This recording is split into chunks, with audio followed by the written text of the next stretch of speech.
Hi welcome back to our channel friends. బయట మసాలాలు ఏం వాడకుండా మన ఇంట్లో ఉన్న వాటితోని చాలా మంచిగా టేస్టీగా హెల్తీగా చేసుకోండి. ఇలా చికెన్ని బాగుంటుంది టేస్ట్.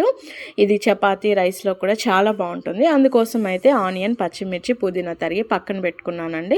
ఇక్కడ నేను చూపిస్తున్న మసాలా మొత్తం మిక్సీ పట్టి పక్కన పెట్టుకోండి. ఆ తర్వాత స్టవ్ పైకి ప్యాన్ పెట్టుకొని అందులో ఆయిల్ వేసుకొని అందులో ఒక చిన్న చెక్క వేసుకున్నానండి. తర్వాత పచ్చిమిర్చి, పుదీనా, ఆనియన్ వేసుకొని బాగా వేయించుకున్న తర్వాత పసుపు, అల్లం వెల్లుల్లి పేస్ట్ వేసుకున్నానండి.